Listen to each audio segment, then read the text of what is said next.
We keep it moving and keep it grooving here from one author to another. We've got Neil Stratton here, Scout Speak. That book also on the counter. You can get this one too on Amazon. Of course, Neil's got two books, Moving the Chains, if you're into the NFL draft process, and then Scout Speak if you're into the scouting world. You want tales from the scouting trails, behind the scenes, what it's like to be a scout. This one is really worth your investment. So the holidays are coming up. Looking for some gifts, make sure you go to Amazon, support these guys. They do incredible work. And of course, Neil Stratton joins us every Thursday here on the State of Football, of course, InsideTheLeague.com, Succeed in Football blog. And Neil, we'll get right into it because I know you've been waiting patiently, and we'll throw you into the fire here. A lot of moving and shaking here now. This latter part of the NFL season, you're seeing front office shakeups. You're hearing rumblings. Some candidates now, kind of being leaked out to the media who might be in the mix. Let's start off. Obviously we heard about the Lions. Head coach and GM are both gone. Texans and Falcons were already, open there. Jacksonville now has an opening. What else are you hearing?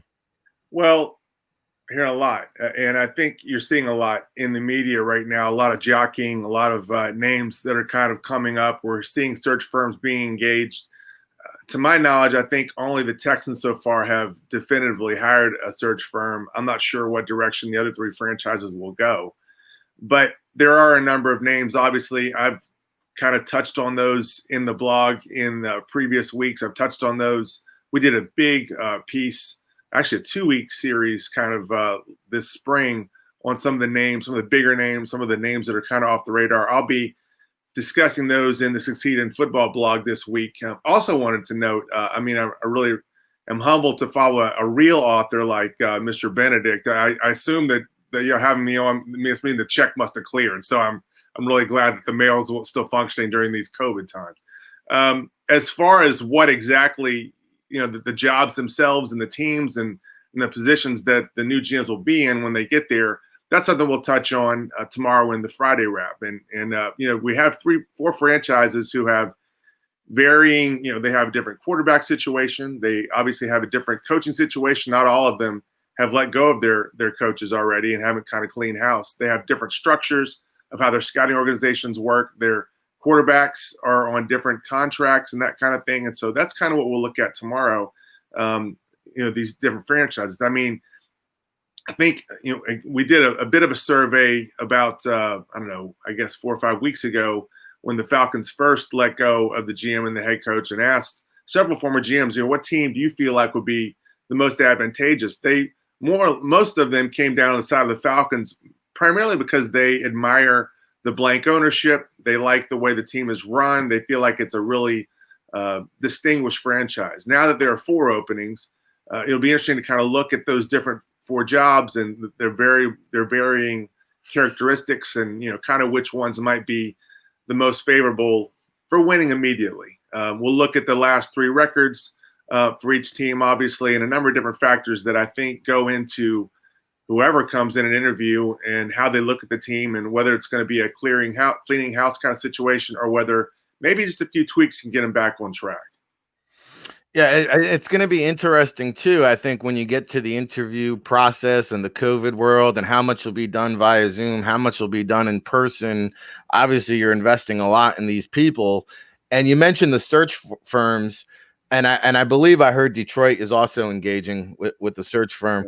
Yeah. Is this just a legal way to tamper with the search firms, Well, I guess there's some measure to that. I mean, if I'm the Lions, I'm very careful about what search firm I hire. Last time they hired a search firm that didn't really have an extensive sports background, and then I guess what was a year later, we found that Matt Patricia had some pretty embarrassing, to say the least, things in his background that maybe the search firm should have found out. Maybe the Lions should have known before they hired him. I think hiring a search firm gives you a certain level of comfort maybe, or a way to kind of distance yourself from the process. And it certainly has become a popular way to do things, but I'm not certain that's the best way to do things because typically your search firms are going to come out with the most homogenized candidates, the safest ones, the ones that are, I guess the media really tends to love. That's not always the best one to have. And winning the press conference, as I tweeted this week, is very different from winning football games. Sometimes the guy that you get who doesn't have the pedigree, who doesn't have to check all the boxes, is not always the perfect guy. And then factor in, and I know y'all know this as well, in the old days, you hired the GM hired the head coach. Now the head coaches are making so much money. That has kind of been flipped. And now typically we're seeing, we saw this in San Francisco, we've seen it in other teams. The head coach comes in and he kind of selects his GM. So, I think to some degree the Jags may be at a bit of a disadvantage because right now they haven't formally let Doug Marrone go. Perhaps that happens, after the last game. But I think if you're a team that already has a clean slate there, you've got a much better chance of bringing in one of the more attractive head coaches, and then he can in turn bring in someone that I think will be attractive as a GM candidate as well. Interesting stuff. Yeah, I feel like the search firms really grew in popularity like over the past decade or so. I'd be curious to see what their hit rate was looking like. Like, how successful do these search firms? Do they get it right more than they get it wrong? It would be, I think, interesting. I know you've got an intern somewhere, Neil, that they can crank that out over at Inside the League. Well, Rick, it's a great question, and something we started tracking just last year. We tracked the search firms. I think there were 27 head coaching changes in FBS at the FBS level last year. About 2/3 of them, maybe a little bit more, use search firms. I'm interested to look in 5 years. Hey, how did these search firms do? I don't know that anyone's tracking that in a substantive way, at least on our side, to kind of call balls and strikes on these guys and say who's doing the better job, who's not. Do you even need a search firm? I noticed that Southern Mississippi just named a head coach, or at least they're expected to, I believe, name Tulane's offensive coordinator as their head coach. They didn't use a search firm. Again, I know that's not the NFL, but search firms have become so ubiquitous in the process, and they're so popular and all these kind of things that it is interesting to kind of take a bit more of a balanced eye at them and really look and see which ones are performing, which ones aren't. Is it safe, but not necessarily the best way to go? Yeah, I know they're not cheap. Neil Stratton, Inside the League, joining us here on the State of Football, your new home for real football talk in the mornings, along with Ric Serritella and John Murphy. John, what do you got for Neil here today? Well, I guess we could ask Jack Easterby because according to him, he created search firms. I didn't know he took credit for that, but Jack's an interesting guy. He took credit for that, kind of like Gore took credit for the internet. Not the best move ever. Not your smartest move ever. But I think doesn't it seem like it kind of in a funny way, it's like the person who's building their house, and then you come over and where are you? Oh, I have an architect. Yeah, you're building a house. Okay, we're not building we know what there's walls, there's a roof, there's a door on the front and back. Telling me you have an architect. I hired an architect for my house is the same as this shit. You know what you want. We know what we're looking for. How are these dudes telling you what you want? And if you're going by that, you're probably not ending up, in any better situation, than you were before. And then I think what you mentioned is really interesting, that it seems like, in Jacksonville, it was, hey, Doug, we stuck with you this long. We're just going to let you ride it out. Hey, we're not going to put somebody else at the tail end of this, and make it more confusing. We're just going to let you ride this out, to the end of the line. And I think the statement that he went out of his way as an owner to say that he addressed it with the coach is the nicest way of saying, I let him know that he will be riding this cruise all the way to the finish, meaning right to the finish and then off the boat. And if you're in Houston and you're hearing everything about Romeo Crennel, right? You hear now, this is one of two ways. If you hire somebody who says, I'm going to go in there and it's J.J. Watt and I may re-sign Fuller, but I'm going to trade Cooks for another draft pick and I want to get Merciless out of there with that terrible contract. Mm-hmm. Hey, then Romeo Crennel is not going to be the head coach.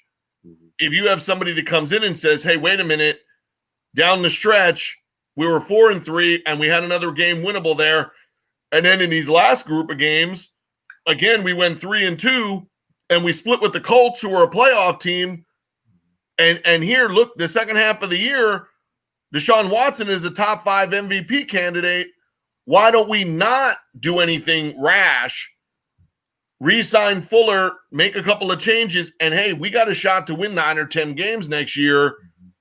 Well, then you're going to keep a lot of status quo. You know, and who wants to be in there with all of that status quo that is emanating from another area, you know, in the building, right? And I think the Atlanta part, you know, would be also just as interesting to say, are you now having to judge the candidates who would be looking at this and saying, I'm on board with we're not as bad as we look, and this is a second year in a row where the back end of the season, we're going to play better than we have, but there's nothing to gain or lose. There's a couple of winnable games in there. You know, so are you, you know, kind of narrowing your look, right? I mean, you've heard it down in Houston. I've heard it here. All of a sudden, Rick Smith is potentially in the mix for Houston or Atlanta. That wouldn't necessarily be the first name that would jump to most people's mind, but it would in those two scenarios, whereas a Jacksonville or a Detroit might have an open slate, and people might start looking at that Jacksonville, you know, gig with a cleaner cap and the extra draft picks as being, you know, quite interesting, because the Khan family has all the resources in the world, you know, to give that to you. You just have a bit of a fan base issue because of him taking those home games and giving them to the NFL to play overseas all the time. And that, you know, hey, how do you align what you're doing down there to make the best decisions moving forward? But how do you see the Houston and Atlanta stuff with how they play the rest of the year? How much do you think that's going to go into things? It's a very important point you're making, John. You know, we sit here like, you know, we're at the 25,000 foot level and say, oh, well, this is how things going to play out. We still got about a month and a half left in the season. In that time, a lot of things are going to change. I mean, look what the Falcons have done with Raheem Morris. I mean, you can make the argument that if they just fix their defense, maybe they're ready to roll. Maybe, you know, they bring in the right guy in the front office who can kind of engineer things, and maybe they come back. Then you look at the Texans. Hey, these guys, you know, we're talking about 2 seasons in a row before this one where they won 11 games and then 10 games. Well, maybe they just need a Band-Aid. They've got a great quarterback, but I think the perception is they have an aging roster. You pointed out a lot of the issues they have. Obviously, they traded a true impact wide receiver and haven't really been able to plug that hole.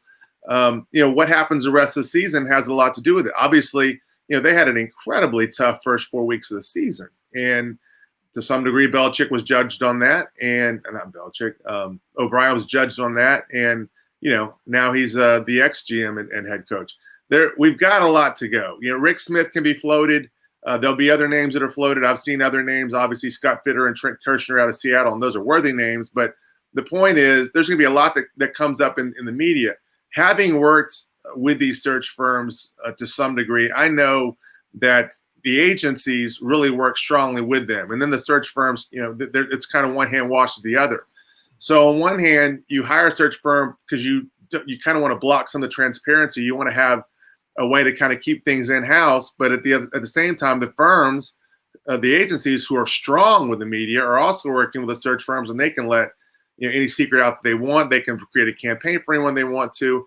I would be really careful about putting too much stock into the names being floated right now, because there's so much more that's going to come, and so many things are going to change between now and then. Injuries could affect things. What's happening in college football? I don't think Justin Fields was mentioned on a par with Trevor Lawrence going into the season, but he's had such a magnificent season that you kind of have a 1 and a 1A situation rather than a strong 1 and a strong 2. You know, so they're going to be, you know, any team that's got one of those top 2 picks, as Jacksonville does, is going to be attractive. And so there are a lot of things to watch as we go down the stretch of the season and kind of take stock of things before we really start making big judgments on what a team should do, who they should hire, all those kinds of things. Yeah, I just got your email from this morning, Neil. I'm looking here. The Jaguars now have 7 picks in the top 127. That's not bad. That's appealing. That's appealing. That is appealing, because honestly, 7 picks in the top 127. I mean, half of those, if you hit on half of those, you've got 3 or 4 new starters coming in out of the gates, and I think that is appealing. Now on the flip side, you've got all that cap room. You've got to overpay free agents that want to come to Jacksonville. It's not the most desirable destination. So, I think there's a catch-22 there. But last question for you on my end. Does any of these interim guys stand a realistic shot to retain the job at either the head coach or GM level? Trent Baalke, Raheem Morris, Romeo Crennel, if you had to put an odds-on favorite for one of these guys to be retained, does anybody stand a shot in your opinion? I think Morris is the clear leader there. I mean, again, I kind of touched on this earlier, but he's really, they've had a lot of success. They've played well. They should have beat the Lions if they had. I mean, I think he's something like 5-2 or something since he's come on. And maybe you argue that if Quinn would have stayed, that they would have kind of rebounded. There's certainly were a lot of people that were ready to get rid of Quinn last year, and then they kind of rebounded in the second half of the season.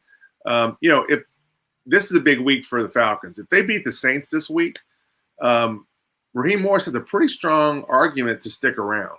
And I don't know. I think there are probably a lot of Atlanta fans are going to hate to hear this, but they kind of want to change things. But status quo isn't necessarily a bad thing. I mean, look at Jacksonville, the team they built that went to the AFC division, or was it the AFC Championship 2 years ago with Jalen Ramsey and so many top players that they wound up having to break up for a number of different reasons. But they built a solid team, notwithstanding the fact they had Blake Bortles at quarterback and those kind of things. They had some real studs on defense. They've done, quietly, they've done a pretty good job in the draft. And now that, Caldwell's out and you've got that haul of picks there, that could be a very enticing job for someone. I'm pretty sure Marone's gone, but whoever does come in could have a nice situation there.